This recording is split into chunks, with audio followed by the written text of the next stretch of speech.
Welcome to the chase. You know, we're all running this race. We're all trying to claim victory in it. Think about it like this. All the while you're chasing after something that's good, God's chasing you with something great. Well, hello, I'm Chris McAlpin with The Chase.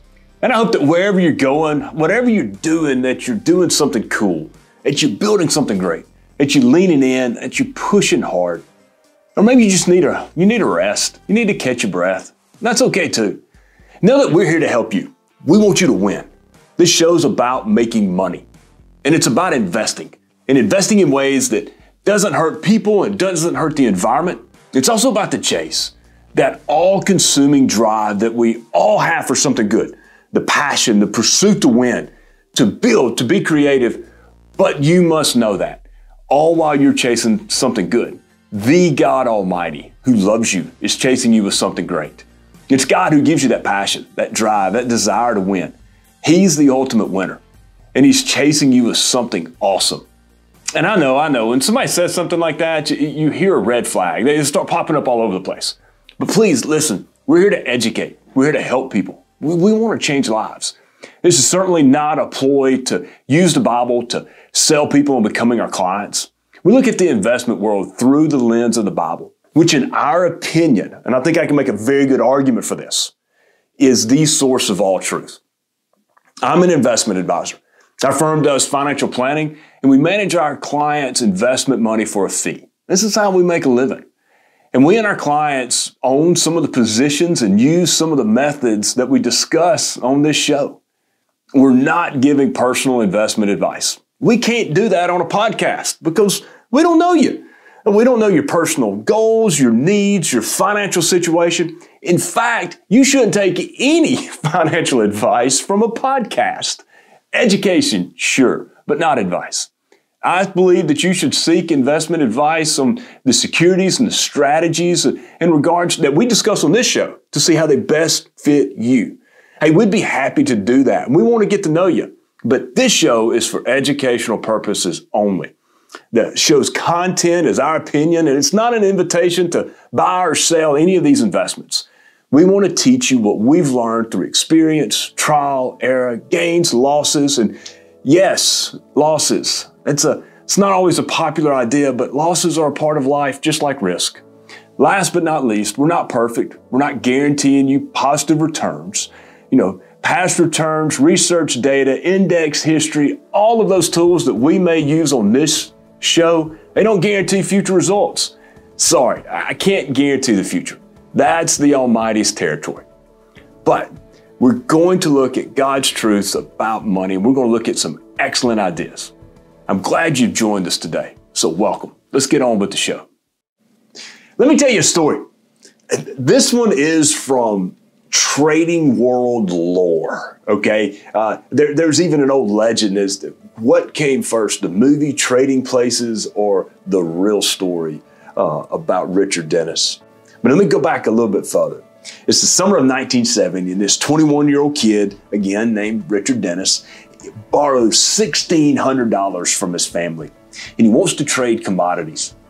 And so he buys a seat on the Chicago Mid-Am. That's the exchange. It's one of the kind of the minor league exchanges at the time. And trading them was very different. You either called into the trading floor, or you called your broker and he called into the trading floor, or you called, or you owned a seat on the trading floor and you made the trade yourself. And the seat cost Dennis about $1,200. So that left him $400 to start his trading career. And the crazy thing is, the story is told, by the mid-1980s, he had $200 million from that $400 seed money. How cool is that? How would you like to turn $400 to $200 million in, I don't know, 15 years? You'd be a legend too. But what we really ought to ask is, how did he do it? I think a lot of times people spend time on that story, and they don't say, how did he do that? Is it something that's repeatable? Does it work now 30, 35 years later? Can I copy it? What can I learn from this?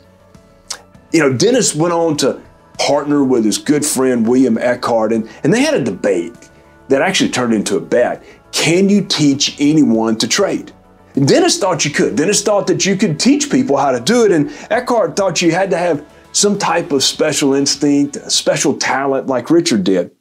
And so again, they made a bet and they tested the idea. They ran a classified ad in the Wall Street Journal, and they selected people based on this kind of a quirky questionnaire and interview process. It kind of had to do with their decision-making skills and their emotions. And they trained them for 2 weeks, and then Dennis gave them some of his money to trade. And over time, they taught 2 classes. They taught about 23 people. The story's told that 3 or 4 of them washed out, and that these traders earned $175 million in the first 5 years of trading. Now what's fascinating to me is that all of these traders were taught. They sat down classroom style in some boring building in Chicago for just a couple of weeks, and then they were put on the floor to trade and go to work. They weren't taught at Wharton. They weren't taught at Harvard. They didn't go to Yale. They weren't on Wall Street. They were taught a simple trading process. Sometimes people call it a breakout system. And I've always wondered, now, can you study this to learn how to make a profit for yourself? Well, in our next segments, actually in our next 2 segments, we're going to discuss how a few of these systems can be discovered.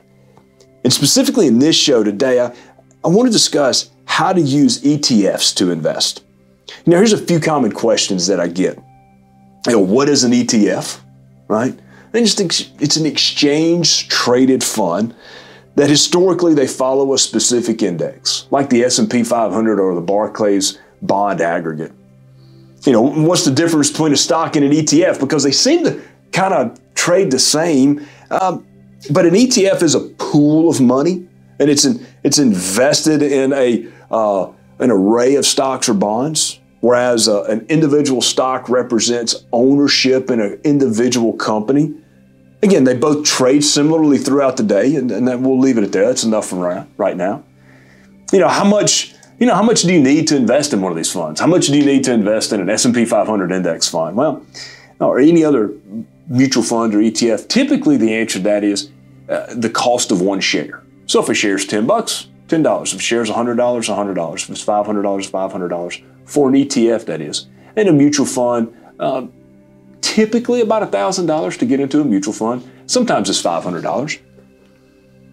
But let's go back to the story of Dennis, because I think we all like stories of successful traders, and we want to mimic their success.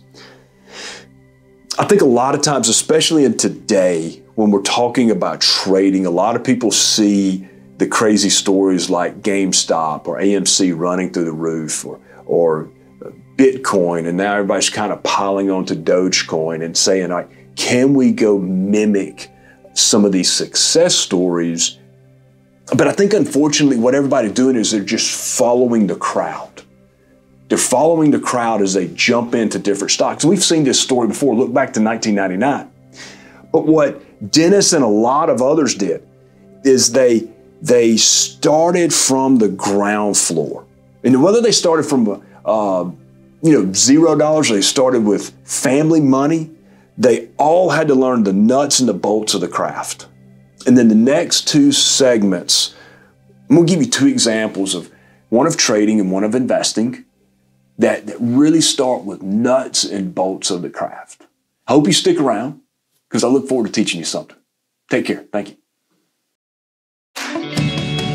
74% of Christians have no idea that faith-based investing is even an option. Faith-based investing is a way to emphatically say no to harming people or the world that God has created. It's also a dedication to not compromise the mandate that God has given us to multiply and be prosperous. Maybe it's something you've been talking about, your spouse, or maybe God has nudged you while listening to this, or you might just want to hear a little bit more about faith-based investing. If you do, and you'd like to speak to one of our advisors, go ahead and go to soundfsg.com/the chase. I've heard this question before. Who will earn the most money, an investor or a trader? And I get the question, I really do, but in my opinion, the best traders are really long-term investors that are taking investment actions over the short term. They're stringing those short-term actions together to get long-term positive results. Okay, and so as compared to a buy and hold strategy, yeah, they look like they're dashing in and dashing out, but they're really long-term investors and they're just stringing those short-term actions together. Now, if someone's asking that question because they're really wanting to know, can I just dash in and out and make a quick buck and go on with my life as if this is a season of life, that's really just a recipe for disaster. So whether someone is a great trader or whether someone is a great investor doesn't really matter. It fits more of your personality and it fits more of your philosophy or your style when it comes to managing investment money. And so as I've studied traders throughout my career, the best traders, the best investors are systematic and they're a committed investor, meaning that they have a rules-based system even if they have a lot of discretionary flair or kind of individual decision-making wrapped up in that. And there's three rules that tend to always bubble to the surface here. And that's number one, manage risk. I've heard it said, cut your losers fast. Number two, let your winners run. And number three, manage your emotions. And quite frankly, number one and number two are opposite of what human nature wants to do. So human nature typically we want to hang on to our losers until we break even. Hang on to that until we break even. And we want to sell our winners fast so that we can go on and feel the joy of that victory party of we made a profit, I want to go capture it really fast. That's the opposite of what most good traders do. So number one, let's go through those rules again. Manage risk, let your winners run, manage your emotions. And with those three rules in mind, I want to look at a trading system. It could be short-term in nature or it could be long-term. It really just depends on what the market is doing. And that is the key point, especially in trend-following trading, that type of style, price rules. Price is the number one most important metric in a trend-following system, and there are other important ones. That's not the only important one, but price tells you the market direction, and that determines your profits. And so today we're going to use the example of Med Faber's quantitative tactical asset allocation. I'm going to say that again. Quantitative tactical asset allocation. This is Med Faber. You can go Google it. And yes, portfolio managers are awesomely creative at coming up with titles of white papers. That's a joke, by the way. And so he calls this his timing model. In which the goal is to achieve equity-like returns with bond-like volatility and bond-like drawdowns, which keeps the investor invested.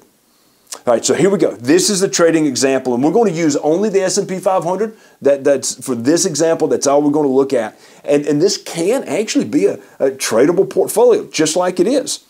So again, example purposes only. We'll buy the S&P 500 when the monthly price is above the 10-month simple moving average, or 10-month SMA. We'll sell the S&P when it falls below its 10-month SMA, and we'll hold that in cash. Sometimes people think of the 10-month as the 200-day moving average. Trades are made on the last day of the month. All price fluctuations in between are ignored. You know what I love about that one? In running a system like this is you don't have to watch the market daily and pull your hair out with the ups and downs. Trading discipline is very important. So sometimes when I lay that out, let's say it again. We buy the S&P when it's above the 10-month SMA. We sell the S&P when it is below the 10-month SMA and trade it on the last day of the month period. And the question sometimes asked, should I only use the S&P 500? No way. Absolutely not. I'd say that proper diversification, it takes more than just the S&P 500. But again, for these results, we're just going to use that. We're going to use that for today. So what were the results? So first, here's a little disclaimer. This is back-tested data, and it's going back to 1901. The S&P was officially created in 1957. There's data going back to 1923, and if you really want to nerd out, go Google the S&P creation date. But for all good trading systems, they're researched, they're tested to attempt to prove the concept. In other words, I can't guarantee you anything, and that would take all the fun out of it. So from 1901 to 2012, this trading system would have returned a 10.18% return annually before any fees. And while the S&P would have returned a 9.32%. And before you think, wow, Chris, that's not a big difference. So all this big lead up, and it's less than 1% difference over 112 years. But how about this? $100 invested in 1901 in the S&P 500 would have grown to 2.1 million. It's a pretty good number, right? While $100 invested in this trading system would have grown to 5.2 million. Compounding interest makes a big difference over time. Now, in my opinion, this demonstrates that a trading system like this, you buy the S&P above the 10-month SMA, you sell the S&P below the 10-month SMA, only on the last day of the month, it works very well, outperforming a comparable index. So why does this work? And so here's a couple of points. This trading system, understand this, it underperforms half of the years. And it actually underperforms in a few of the decades. So if somebody were to follow it, you would have to see the results and say, all right, I'll buy in and I trust that these results are good results and they could be good results in the future, and I'm going to stick with this system as opposed to sticking with my gut, which is most often wrong and always undisciplined. And number two, the key to its overall performance is avoiding large losses. The system's goal is to buy into an uptrend and sell out of a downtrend. Sounds simple enough, right? Avoiding large losses. And that is such a key point to a well-built portfolio that most people want to ignore. We want to watch the nightly news and see what the stock market did today and want our portfolio to go up when it goes up and go down zero when it goes down zero. That's not realistic. We got to avoid large losses, but we're going to have risk in there. It's going to fluctuate some. And number three, remember that testing a model has perfect discipline. So you, the investor, must practice that discipline in reality. And that is where the emotional control of investing really becomes important. You got to check your ego at the door. You got to check your emotions at the door and be disciplined. And so, hey, look, I hope that this education on a short-term investment strategy has been very helpful. In the next segment, we're going to look at a long-term investment strategy and kind of compare the two a bit. Okay? Stick around. But God Ministries shares the love of Jesus Christ through building sustainable communities around the world. They're currently building 3 sustainable communities. The 2 Haitian communities are in Allocation and Toman, both east of Port-au-Prince, near the border of the Dominican Republic. The community in the Mississippi Delta is in Jonestown, which is located near Clarksdale. But God Ministries operates to build sustainable communities which provide spiritual and physical guidance, water, education, food and housing, as well as economic development, creating dozens of jobs. Learn more by going to butgodministries.com. Okay, we've been talking about, or we are talking about, trading systems and investing systems with ETFs. And if you heard, as you listen to the stories, you listen to that first trading system, you can kind of get the idea that we may be saying that short-term traders and really the only way to make money in the markets. And that's absolutely not true whatsoever. Just look at history. There's some great long-term investors that invest in positions for long periods of time and hang on to them, like Warren Buffett, like John Bogle, that made a ton of money doing so. And so no doubt about it, you can have a great buy and hold philosophy and a well-built portfolio, and I hope we're about to discuss one here. So we're going to stick with Meb Favor's paper, QTAA, Quantitative Tactical Asset Allocation, and now we're going to move on to his idea of the GTAA, which is the Global Tactical Asset Allocation. And we're going, again, I know portfolio managers, they do a great job of naming investment models. Just look at some of ours. They're really creatively named as well, aren't they? So Somebody might blame me for those names, so I better hush. All right, so listen, in this, I'm going to take one of Faber's approaches and actually look at the buy and hold strategy. He does have a timing model that goes along this paper. But, you know, I often get this question, should I invest in ETFs? Or should I invest in stocks, in mutual funds? And the answer to any of those questions is yes, okay? You can use any of these positions, any of these securities. It just depends on what you're trying to accomplish. A stock or a bond represents an individual position in a company or a government. In the case of a bond, that could be the case. Or an ETF or a mutual fund or a packaged product representing a bundle of stocks or bonds or other securities and other investments. And so it really depends on what you're trying to accomplish in the context of an investment portfolio.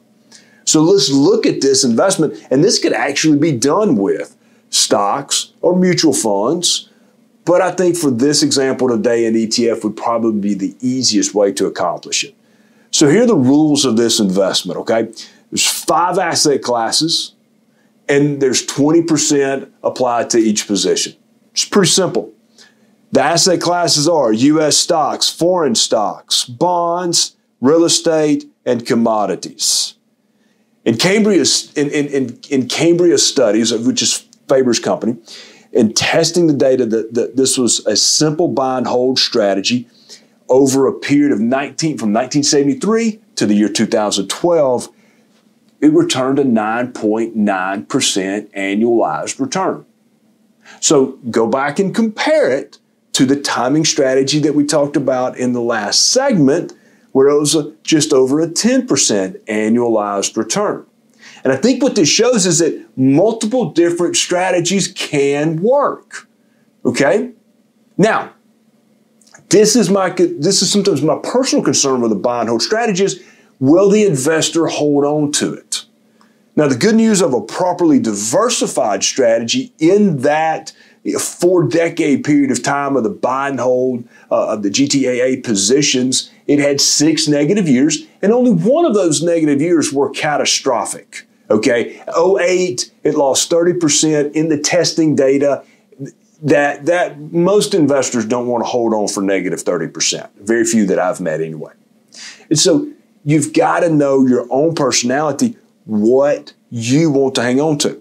Now, in this paper, there is a timing strategy that goes along with it, and both of them produce a very nice return. Now, this is interesting though. In the runaway markets, neither keep up with the S&P 500. And as I've studied traders and as I've studied investors, the best ones don't really worry about a benchmark. They're investing with where the markets take them. They're investing with where their systems and rules and strategies take them. And they're seeking to make a positive return, to manage risk, and to do it in a way that they want to do it. They're not trying to copy the crowd. They're not trying to chase a benchmark down. That's something that you're going to have to get accustomed to depending on what kind of investment strategy you like. You know, the purpose of a diversified portfolio, and if you're going to have a buy and hold strategy, you must be diverse, is to manage your risk and to seek returns that are not correlated, meaning they're not moving up and down together.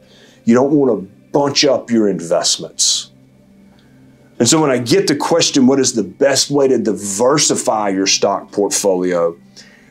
My suggestion is, in a simple form, is to separate your investments by asset class. And this testing data gives a good example of that.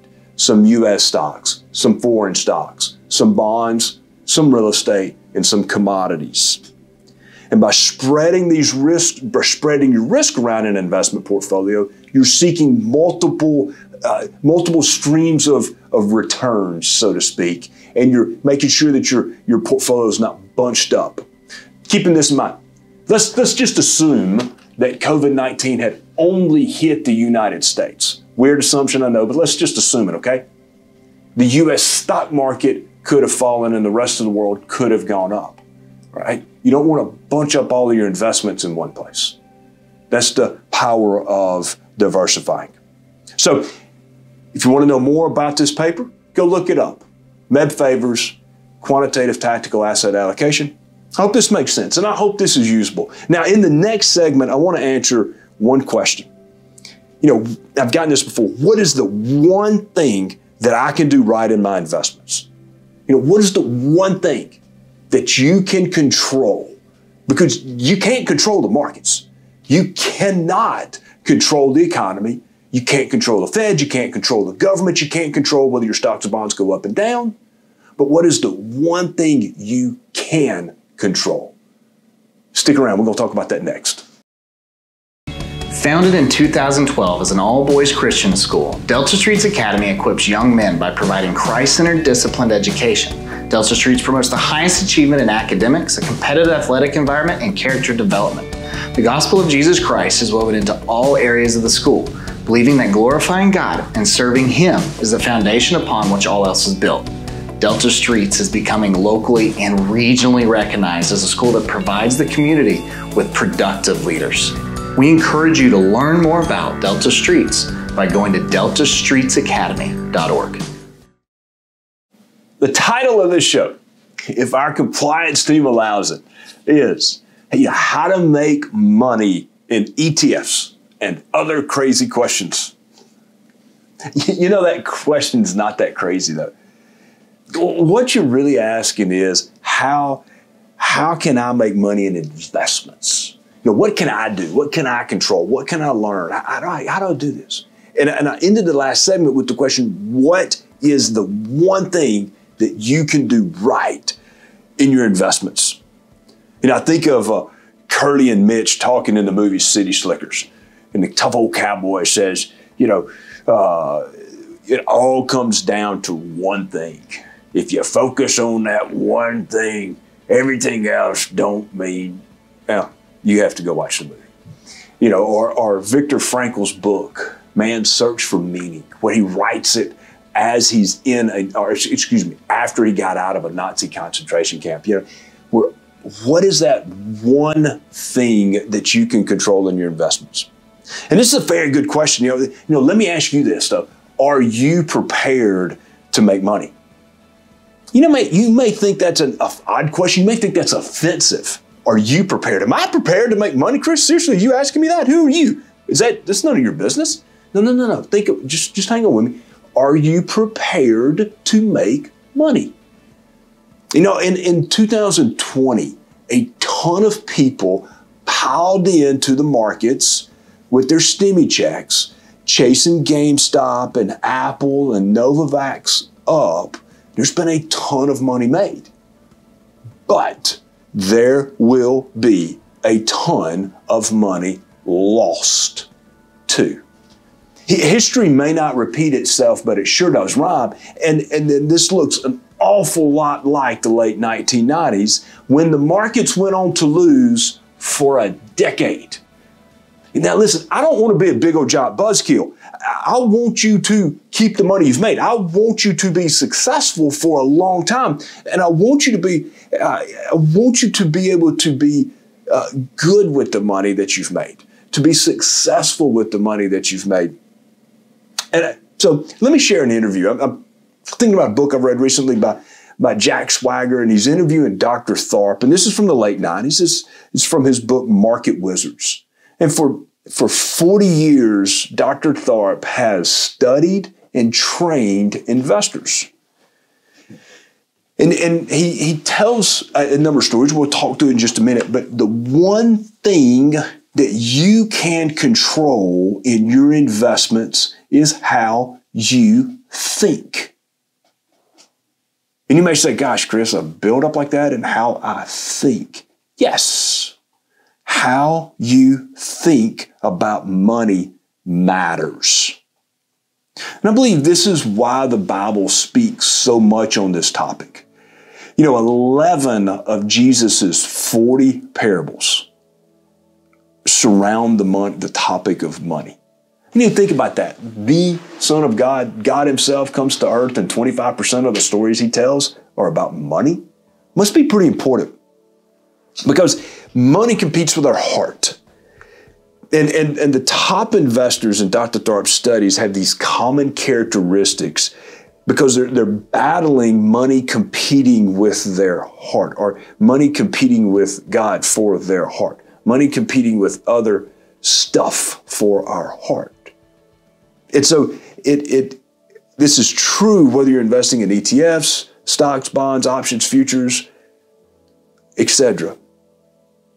And so, and I'd add that this part of the interview is true in financial planning as well. I think I've found it to be true that people approach financial planning as similar to the way they approach investing, which is not often that good.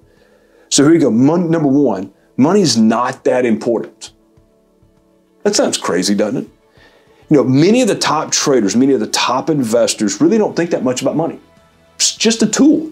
Many of the wealthiest people I know, they don't think that much about money. It's just a tool. Now, it's something you can be very purposeful with. It has its place. I'm not making light of it. You manage it. You think about it well. You think about it right. You do it right the first time. You take care of it, and then you move on. It's just a tool. It's not that important. We place too much emphasis on it, especially in my line of work. Number two, it's okay to lose in the markets. Again, sounds crazy, huh? That's weird.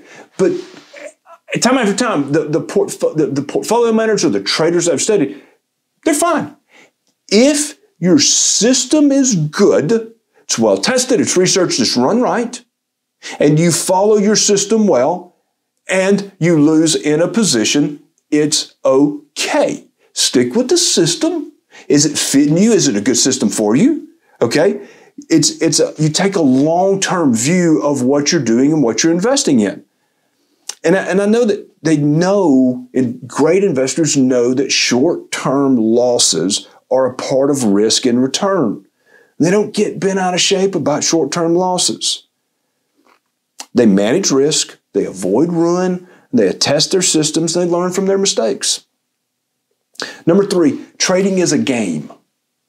I'm kind of careful about this one because I don't care for it much being called a game, but again, I'm repeating Swagger and Tharp's interview because it sounds very flippant, okay? But Dr. Tharp did not mean this in a flippant sort of way. He said trading and investing, especially in your nest egg, is very serious. But the most successful investors don't hold on to it too tight. Okay?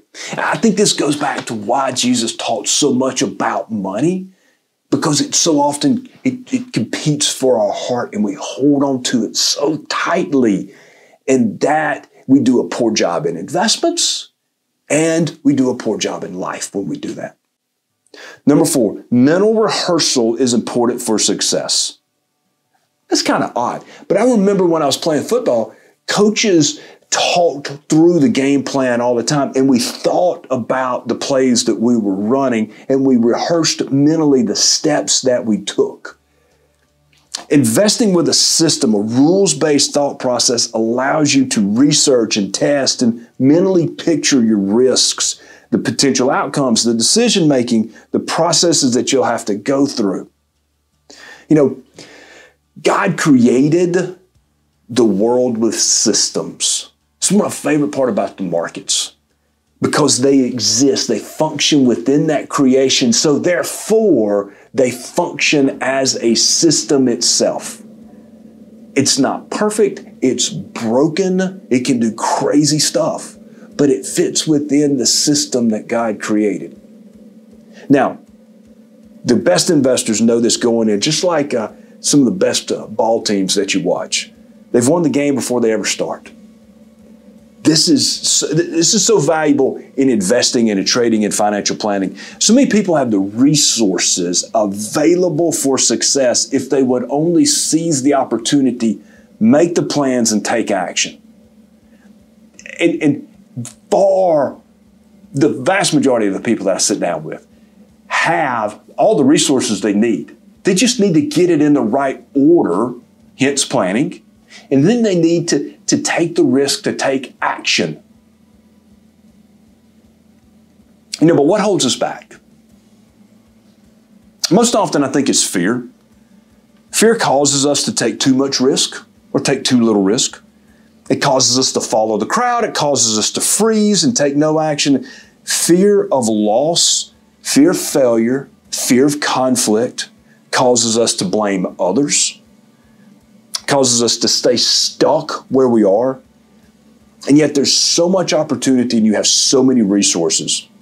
The best investors are disciplined and they have purpose. The best investors are disciplined and they have purpose. And we'll read from this. 2 Timothy 7. For God has not given us a spirit of timidity or fear, but of power and love and discipline. I love that verse. You know, that God gives us the power and the love, and He gives us the discipline, but we have to go practice that discipline to combat our fears. And I've said this in this podcast every time, but I go back to this verse that while we're chasing after, driving after success and security and status, and we're so afraid we won't get it that we'll take any risk to get there, God is chasing us with something greater, far, far greater. Or as King David, who succeeded a ton, wrote, surely goodness and mercy will follow me all the days of my life, and I'll dwell in the house of the Lord forever. It's an awesome verse. Hang on to that one. Take care.